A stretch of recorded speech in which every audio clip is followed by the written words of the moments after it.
Bem-vindo ao Mente Sombria, onde a verdade não conforta, ela liberta. A mente humana é uma floresta densa, repleta de caminhos ocultos, traumas enterrados e desejos que muitas vezes não ousamos nomear. E, em alguns casos, o que nasce ali dentro não é apenas confuso, é monstruoso. Jeffrey Dahmer não foi apenas um assassino em série. Ele foi o reflexo distorcido de traumas não tratados, de um silêncio ensurdecedor dentro de uma casa aparentemente comum. Nascido em 1960, em Milwaukee, Jeffrey cresceu em um ambiente instável. Sua mãe sofria de distúrbios mentais e era frequentemente medicada, enquanto seu pai mergulhava no trabalho e negligenciava a conexão emocional com o filho. Uma infância repleta de isolamento, sem afeto, marcada por gritos e medicamentos controlados. É nesse cenário que o pequeno Dahmer começou a desenvolver os primeiros sinais do que, mais tarde, se tornaria um padrão trágico: a dissociação emocional. Psicologicamente, há um ponto crucial aqui. Quando uma criança cresce sem validação emocional, sem espaço para expressar sentimentos ou desenvolver empatia, ela corre o risco de formar uma identidade desvinculada da dor alheia. É assim que surgem comportamentos antissociais e, em casos extremos, psicopatia. Na adolescência, Dahmer começou a demonstrar um fascínio crescente pela morte. Não era apenas curiosidade mórbida, era uma tentativa inconsciente de controlar a dor interna através da observação da morte externa. Ele recolhia animais mortos e os dissecava, dizendo que era apenas interesse pela biologia. Mas sabemos que isso é um padrão recorrente em criminosos violentos, a manipulação do corpo sem vida como forma de extravasar algo que não conseguem nomear. Com 18 anos, Jeffrey comete seu primeiro assassinato. A vítima, Stephen Hicks, um jovem que Dahmer levou para sua casa sob o pretexto de beberem juntos. Após matá-lo com um haltere, Dahmer tentou esconder o corpo. Mas o mais perturbador não foi o ato em si. Foi a frieza com que descreveu a sensação. Eu não queria que ele fosse embora.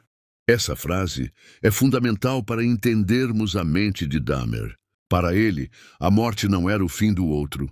Era a única maneira de garantir que alguém permanecesse. O assassinato, nesse contexto, não era um ato de pura violência, mas de apego distorcido, de controle absoluto. Quando analisamos esses primeiros anos, vemos claramente como o transtorno de personalidade antissocial começa a se manifestar. A ausência de empatia, o uso de manipulação, o prazer em controlar, tudo isso embalado por uma aparência calma, tímida, quase inofensiva. O monstro não gritava, ele sussurrava. É nesse ponto que a linha entre fantasia e realidade se dissolve completamente. Dahmer mergulha em um ciclo de crimes onde cada assassinato parece ser uma tentativa desesperada de manter alguém ao seu lado para sempre. A partir do final da década de 1980, Dahmer começa a agir com mais frequência.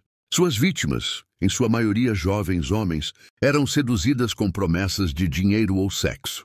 Ele os drogava, matava e, em alguns casos, cometia atos de necrofilia e canibalismo. Mas aqui está o ponto-chave. Esses atos não tinham como única motivação o prazer. Eram parte de um ritual simbólico de posse, onde Dahmer buscava eliminar tudo que representava rejeição. Como psicólogo analisando sua trajetória, é impossível não notar o padrão de compensação. O trauma da infância, o abandono, a solidão, transformou-se em uma obsessão por controle absoluto. Ele não queria apenas matar. Ele queria reter a presença, ainda que em pedaços, ainda que na forma mais grotesca possível.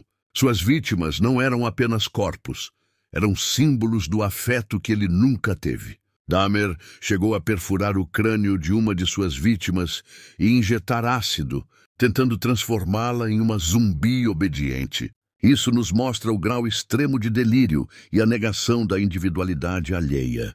Não se tratava apenas de assassinatos, mas de um projeto inconsciente de manipulação do outro até a anulação total. E então, ao aspecto mais sombrio de todos, a frieza.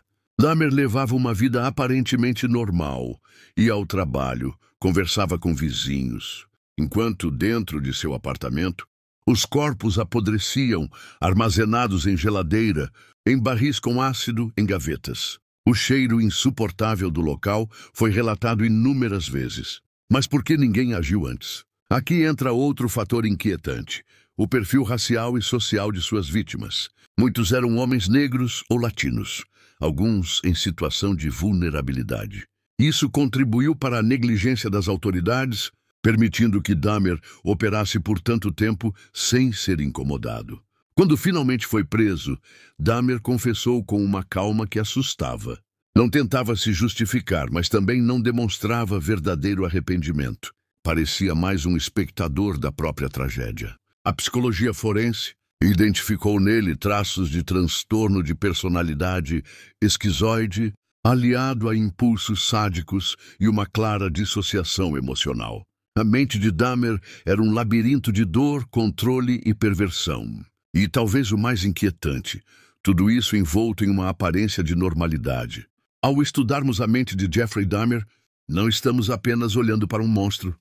Estamos olhando para o que acontece quando a dor é ignorada, quando o trauma não é tratado e quando a sociedade falha em escutar os sussurros antes que virem gritos. A história de Dahmer nos ensina que monstros não nascem. Eles são moldados, esculpidos no silêncio, na rejeição e no abandono. Claro, isso não o justifica.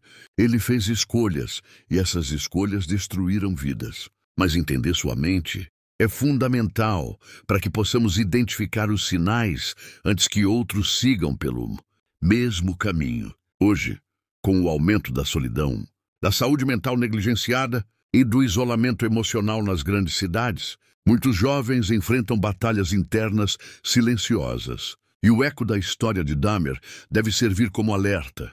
Onde há silêncio demais, pode estar nascendo um grito que o mundo não quer ouvir. O fim de Dahmer veio nas mãos de outro preso, em 1994, após pouco tempo encarcerado. Ironicamente, morreu da mesma forma que viveu, sozinho, cercado por olhares indiferentes, em um mundo que já o havia abandonado. E nós seguimos em frente. Mas não sem antes olhar para dentro, pois o verdadeiro terror talvez não esteja apenas nos monstros que conhecemos, mas no que pode brotar do abandono. E esse foi mais um mergulho na escuridão da mente humana.